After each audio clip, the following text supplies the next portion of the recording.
Hello student, welcome to my channel. Today we will discuss the modern age in English literature.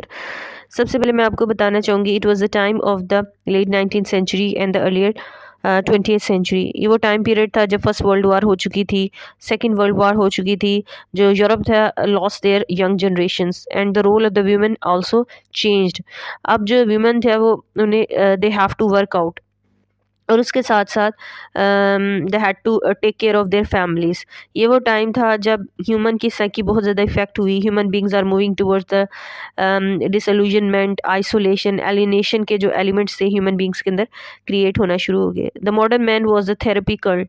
Reason क्या था? उसकी psyche बहुत ज़्यादा effect की थी और यहाँ पे साइको एनालिसिस की जो थेरीज थी उन्होंने बहुत ज़्यादा रोल प्ले किया। यही वजह है इन सब के ट्रेसेस आपको इनकी राइटिंग स्टाइल जो मॉडर्न राइटर्स हैं, चाहे पोइट्री है, ड्रामा है, नॉवेल्स हैं, इनमें बहुत ज़्यादा प्रोमिनेंट नज़र आएंगे।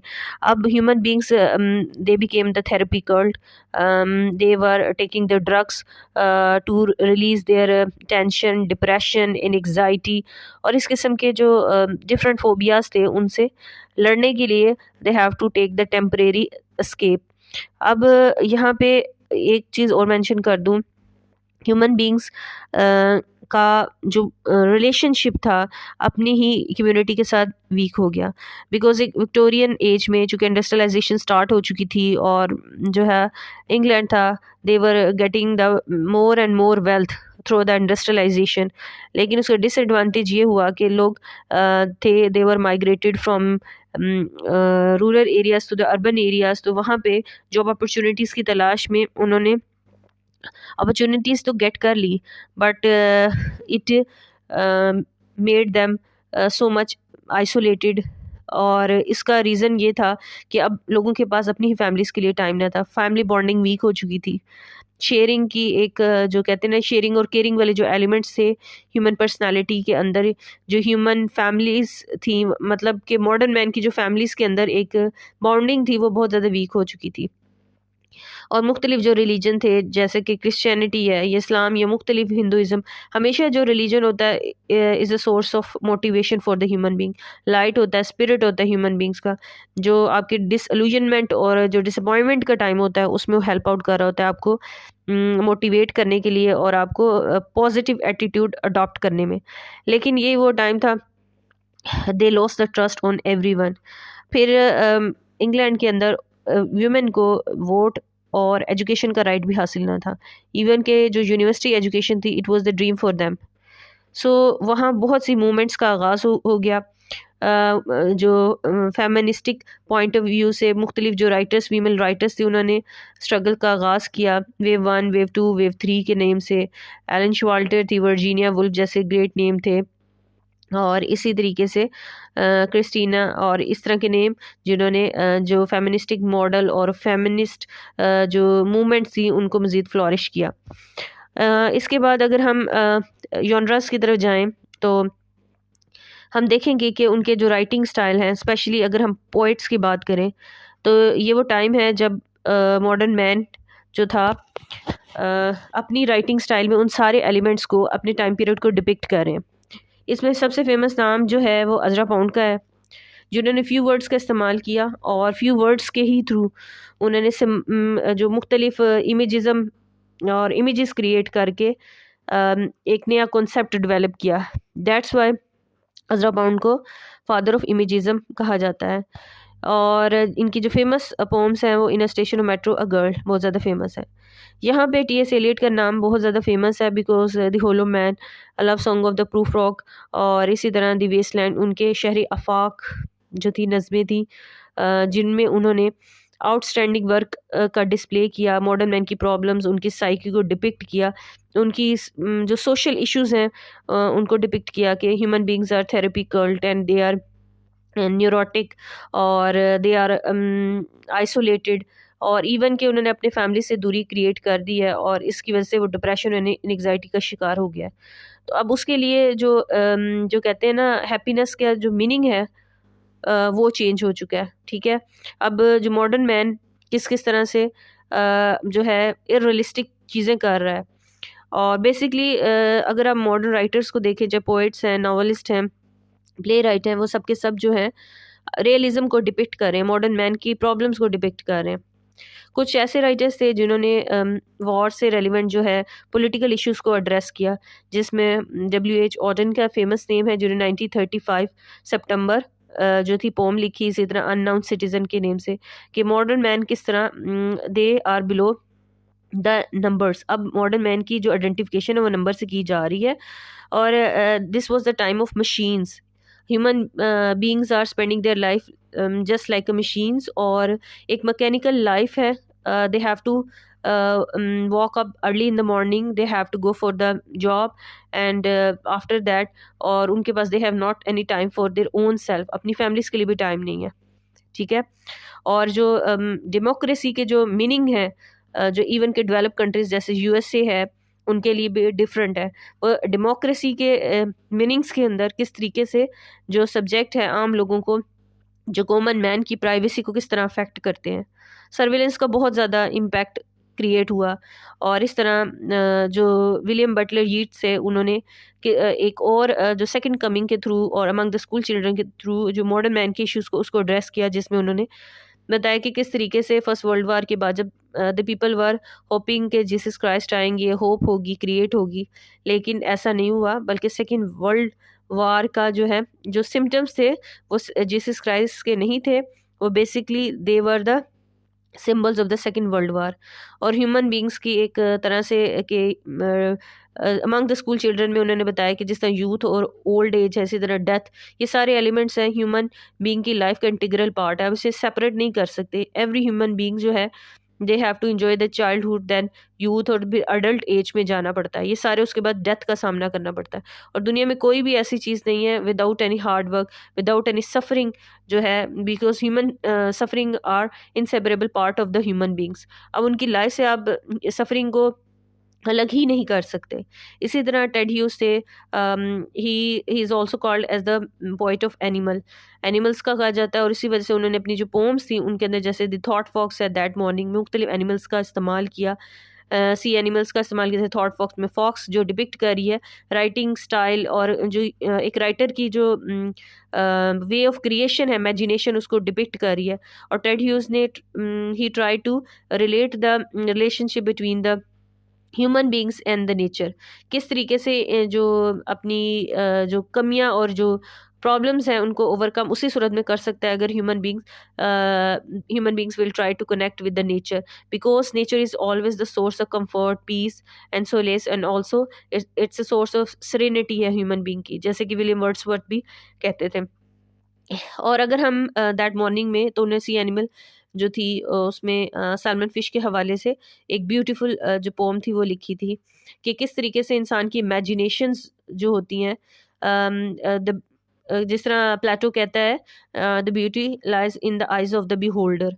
तो एक तरह से सैल्मन फिश और गोल्डन बियर्स का एक तरह से एक सीन क्रिएट करके सारी स्टोरी को डिपिक्ट करते हैं, कि जो है आप अगर if you will open the inner side of your self, अगर मॉडर्न मैन अपनी इनर जो आई साइड है उसको ओपन करे, तो बहुत कुछ जो है वो गेट कर सकता है, और वो बहुत से ऐसे दरवाजे खुल सकते हैं, और नेचर वो इसी सूरत में पॉसिबल है जब वो नेचर के करीब होगा। इसी तरह फिलिप लार्कन है, जिनके फेमस पोम्स हैं चर्च गोइंग और मिस्टर ब्लीनी, जिसमें चर्च गोइंग में जो निहिलिज्म का concept, there is no God, जो था फ्रेडरिक का कॉन्सेप्ट था, उसको इंट्रोड्यूस करवाया गया, कि किस तरीके से इंसान जो है अपना जो जो अपना जो है ट्रस्ट लॉस कर चुका है रिलीजन पर, और किस तरीके से जो है अब जो रिलीजन, जो चर्च जो थी, that were the place for the motivation for the human beings, जो है अब वो अब नेक्रोमेंटिक प्रैक्टिसेस की प्लेस बन गई, ब्लैक मैजिक की प्लेसेस बन गई।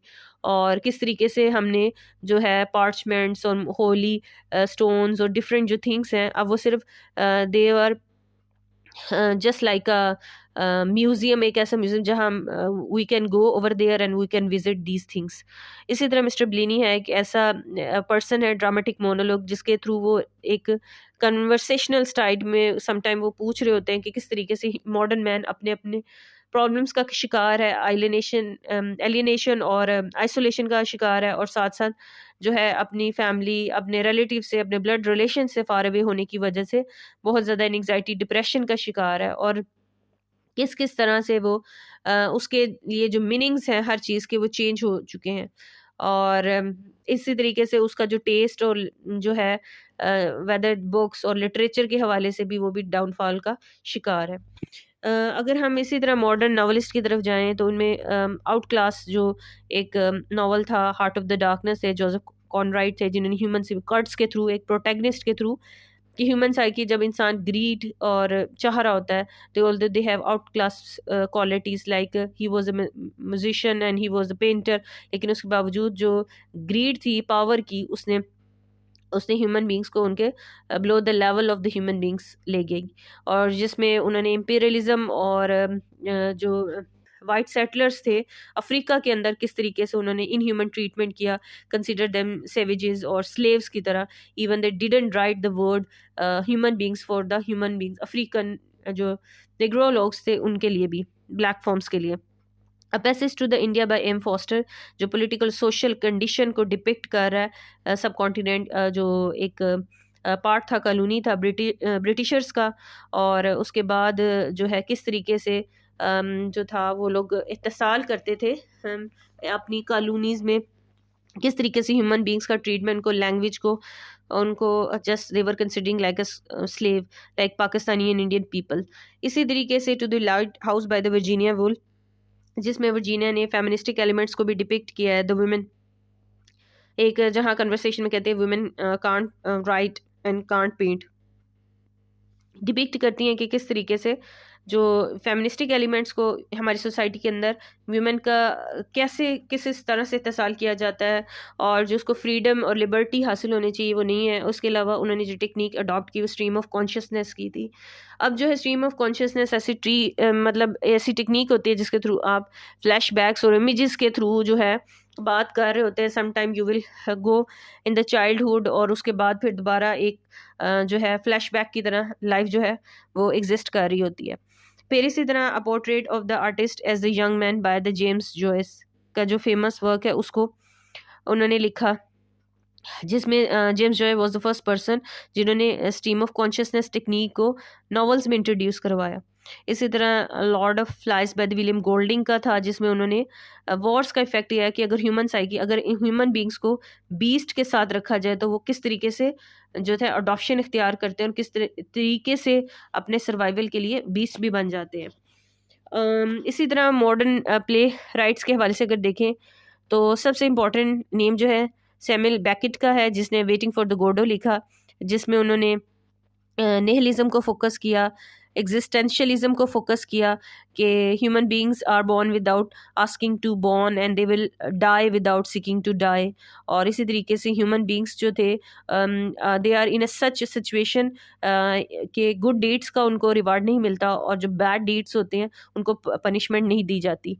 तो ये वो सारी चीज़ें थी जो ह्यूमन साइकी को डिपिक्ट कर रही थी, ह्यूमन साइकोलॉजी को, जिसमें उन्होंने साइलेंट लैंग्वेज का इस्तेमाल करते थे अपने राइटिंग स्टाइल के अंदर। उनके नज़दीक जो लैंग्वेज होती थी ना, वो उसमें पोजेस का इस्तेमाल ज़्यादा किया जाता था। मतलब बहुत सी जब पोज ले रहे थे बहुत सी अनकही बातें होती थी जो अपने जो ऑडियंस को बहुत कुछ रियलाइज़ करवाने की कोशिश कर रहे थे पोजेस का। और इसी तरह सम टाइम रेपिटिशन बहुत ज़्यादा की जा रही होती थी उनकी कन्वर्सेशन स्टाइल में। ठीक है, एस्ट्रागोन और व्लादिमीर की जब ऐसे लकी और पोजो की ह्यूमन बीइंग की जो है साइकी को डिपिक्ट किया लकी और पोजो के थ्रू, और किस तरीके से जो है Godot, nobody was know about the Godot, लेकिन जो है गोडो जो था basically they were considering as the salvation. ऐसा एक ऐसा एलिमेंट जो कि उनकी निजात का बायस बनता है कि ह्यूमन बींग्स, मॉडर्न मैन इतनी सफरिंग का शिकार है कि वो कोई भी होप की तलाश में है। इस तरह care taker by the Harold Pinter का बहुत फेमस जो है प्ले है, जिसमें उन्होंने ह्यूमन बींग्स की जो है रिलेशनशिप, स्पेशली मॉडर्न मैन और मिडिल क्लास फैमिली को फोकस किया। और उनका जो जितनी भी सेटिंग थी उस प्ले के अंदर इट वाज वेरी रियलिस्टिक, और जो करेक्टर्स थे वो भी रियल थे। साइलेंट रेपिटिशन का इस्तेमाल, एलिनेशन, आइसोलेशन, और इसी तरह जो थे निहिलिज्म का कॉन्सेप्ट भी इसमें आ जाता है। और ट्रैजिक कॉमेडी का कॉन्सेप्ट भी उन्होंने डेवलप करवाया। तो ये वो छोटी छोटी चीज़ें थी जो कि जो मॉडर्न राइटर्स ने अपनी जो वर्किंग स्टाइल में इंट्रोड्यूस की। इसी तरह पैगमेलियन बाय जे बी शाह था, और किस तरीके से उन्होंने बताया कि हमारी सोशल सोसाइटी के अंदर जो है क्लास डिफरेंसेस जो है क्रिएट किए जाते हैं इस बेस के ऊपर कि someone is in belongs to the upper class और समवन जो है belongs to the lower class. इस बेस पर हम लोगों की जो आइडेंटिटीज़ हैं वो क्रिएट करते हैं। लेकिन जेबी शाह ने प्रूव किया कि ऐसा नहीं होता, कि अगर आप लैंग्वेज और सिर्फ लैंग्वेज ही ऐसा वे ऑफ कम्युनिकेशन नहीं है कि आप उसके थ्रू आप लोगों की पर्सनालिटीज़ उनके बैकग्राउंड्स को गेस कर सकते हैं। जो वैल्यूज़ होती है ह्यूमन बींग्स की, जो ह्यूमन बींग्स बेसिकली ऐसा है कि आप उसे जिस सिचुएशन में हैबिचुअल बनाएंगे वो अकॉर्डिंगली वर्कआउट करेगा। और इसी तरह ह्यूमन बींग्स का जो सुपरफिशियल जो आइडियल्स हैं, जैसे कि वो एक उसको जो प्रोटैगनिस्ट थी अलीज़ा तो उसको डिपिक्ट कर रहा था किस तरीके से उसने जो है एक आइडियल वुमेन का रोल प्ले करने की कोशिश कर रही होती है, और एट द एंड वो फिर भी सेटिस्फाइड नहीं हो पाती। सो ये उनके करेक्टर्स थे जिनके थ्रू वो सोशल इश्यूज को, सोशल सोसाइटी को, रियलिज्म को फोकस कर रहे थे। मॉडर्न राइटर जितने भी हैं they rebelled against the Victorian and romantic imagination. उनके जो सेट ऑफ मीटर थे उससे क्वाइट डिफरेंट थे। वो जो हर वक्त इमेजिनेशन की दुनिया में एक सुपर नेचुरल के जो एलिमेंट्स थे उनसे फार अवे थे, और उनके नज़दीक जो थी लैंग्वेज ही सब कुछ नहीं थी। उनके उनमें उन्होंने सेटिंग को फोकस किया, ज़्यादा साइलेंट लैंग्वेज का ज़्यादा इस्तेमाल किया। और ये वो सारे एलिमेंट्स थे जिन्होंने इनमें कॉमेडी को भी ट्रैजिक कॉमेडी में कन्वर्ट कर दिया। मीनस जैसे एलिमेंट्स जो थे अपने वर्कआउट में क्रिएट किए। This is all about this writers. अगर हम इनके राइटर्स की टेक्निक्स के हवाले से देखें तो इनमें stream of consciousness, Virginia Woolf, James Joyce का फेमस है। साइको एनालिसिस टेक्निक्स जो है जिसमें आपके ईगो, सुपर ईगो जैसे एलिमेंट एग्जिस्ट करते हैं। सेगमेंट फ्राइड की जो थेरीज हैं वो अप्लाई हुई उन्होंने मुख्तलिफ किस्म के वर्क के अंदर। जैसे कि हार्ट ऑफ द डार्कनेस में भी उन्होंने स्ट्रीम ऑफ कॉन्शियसनेस को भी फोकस किया था, और किस तरीके से जो था मार्लो था उसकी जो जर्नी थी जो है उसको डिपिक्ट किया through the stream of consciousness. Imperialism के जो इनके जो थीम्स थे उस टाइम के राइटर्स के, इंपीरियलिज्म को और इसी तरह जो है साइलेंट लैंग्वेज का इस्तेमाल किया, और यूज़ ऑफ इमेजिज्म जैसे कि ज़रा पाउंड थे उन्होंने किया, और इसी तरह टेड ह्यूज ने सिंबलिज्म को एक्सटेंसिव यूज़ किया अपनी पोइट्री के अंदर। और मार्क्सिज्म जो है, मार्क्सिज्म जिसमें ह्यूमन सोसाइटी जो है किस तरीके से जो है मुख्तलिफ क्लास डिफरेंसेस का शिकार है, और basically Marxism was against the capitalism. उस वक्त जो है कैपिटलिज्म का कॉन्सेप्ट था एक जो है अपर क्लास और दूसरी जो है वो वर्किंग क्लास, और किस तरीके से अपर क्लास जो है लोअर क्लास का इस्तेसाल करती है। इसी तरह फेमिनिस्टिक एलिमेंट्स में जैसे कि एनी गिब्सन का जो प्ले था डॉल हाउस, डॉल हाउस के अंदर उसने मुख्तलिफ फेमिनिस्टिक एलिमेंट्स को किस तरह जो था वीमेन को राइट नहीं हासिल था, इवन कि वो जो था Nora wanted to get the debt from the outside, तो उसको अपने फादर के सिग्नेचर की जो अथॉरिटी की ज़रूरत थी उसके बगैर नहीं ले सकती थी। इसी तरह how much she sacrificed for their family, और लेकिन उसके बावजूद वीमेन ने इतनी सेक्रीफाइस करने के बावजूद वीमेन को वो जो मकाम हासिल नहीं हो सका, और किस तरीके से उसके हस्बैंड ने इवन उसे always try to discriminate, even कि उसे बर्ड से स्काई लार्क से कंसिडर करता था। इस तरीके से जो वीमेन थी उनकी जो है मैरिटल स्टेटस और फिर उसके हवाले से चॉइस ऑफ जो थे चॉइस ऑफ मैन का जो था उसके हवाले से डिस्कस किया गया था डॉल्स हाउस में, और वुमेन के फ्रीडम, लिबर्टी के हवाले से, इक्वल अपॉर्चुनिटीज़ ना देने के हवाले से इब्सन ने इसमें सारे प्ले में डिस्कस किया था। I hope you understand this all this points, because अगर आप मॉडर्न राइटर्स की जितनी भी राइटिंग देखें उस सब में आपको थीम जो थे आपको नजर आएंगे, आइसोलेशन का, एलिनेशन का, डिस्ट्रक्शन का, सिंबलिज्म का, इमेजिज्म का इस्तेमाल। इवन मॉडर्न पोइट्री के अंदर तो बहुत ज़्यादा, इवन एपिग्राफ, इंटरटेक्सचुअलिटी का इस्तेमाल। फिर इसी तरीके से मुख्तलिफ जो चीज़ें थी, मिथ्स वगैरह उनको रिवाइव किया, ग्रीक मिथ्स थी उनको रिवाइव किया गया। सो किसी न किसी तरीके से मॉडर्न राइटर्स से they were quite different as compare to Victorian writers and the romantic poets. Their work was more realistic, more complicated, that depict the complication of the human mind, whether the men or the women. Thank you very much.